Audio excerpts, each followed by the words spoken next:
اللهم صل وسلم وبارك على سيدنا محمد. ازيكم عاملين ايه؟ يا رب دايما تكونوا بخير. النهارده هنعمل مع بعض بقى طريقه الرز بلبن بطريقه سهله جدا وبسيطه، وازاي يعمل معاكي وش كده وزي بتاع بره ويمكن احلى كمان، وحاجه مضمونه في البيت ومش هتاخد معاكي وقت. يلا بينا نبدا الفيديو عشان نعرف المقادير، بس ما تنسوش قبل ما نبدا تعملوا لايك واشتراك في القناه وتفعلوا الجرس عشان يوصلكوا كل جديد. يلا بينا.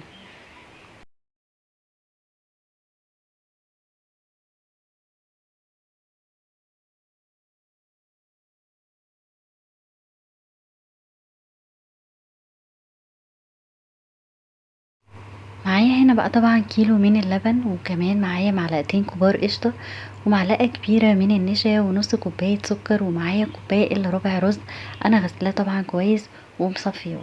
تعالوا مع بعض نشوف هنعمل ايه. في حلة على النار بقى نزلت كده بكوباية الرز اللي انا غسلاه ومصفياه كويس جدا. بعد كده طبعا بحط كوبايتين من المية زي ما انتوا شايفين بالشكل ده، علشان لازم اسيب الرز يستوي معايا كويس جدا قبل ما احط اللبن. هنا طبعا بعد ما حطيت كوبايتين المية بقلب تقلبتين كده، واسيب بقى الرز يتشرب براحته.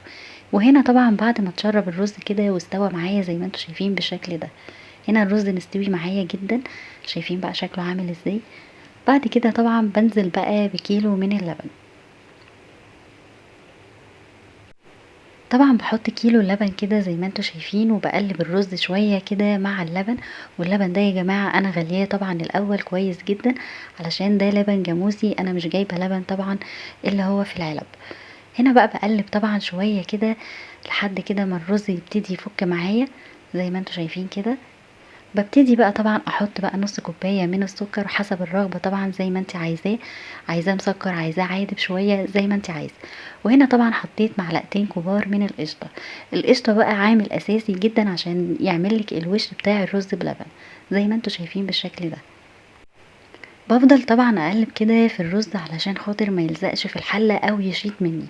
هنا طبعًا الخطوة المهمة جدًا لازم أحط معلقتين أو معلقة كبيرة من النشا. أنا هنا حاطة معلقة كبيرة على ربع كوباية من المَيّة، وبادوب النشا الأول في المَيّة علشان أحط ربع كوباية من المَيّة على اللبن. هنا بقى دي الخطوة مهمة برضه.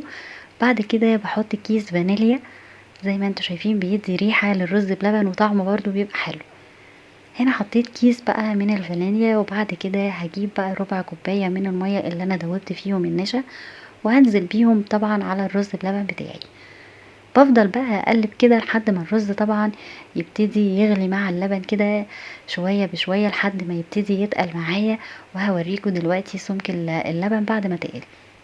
بعد طبعا ما حطيت كل المقادير بتاعتي بفضل اقلب كده علشان الرز ما يشيطش معايا، وطبعا ببقى موطيه النار على الحله، ده لازم. هنا بعد ما تقل معايا زي شايفين بقى شكله عامل ازاي، وعبيته طبعا في الاطباق زي ما انتوا شايفين بالشكل ده، وهدخله التلاجة.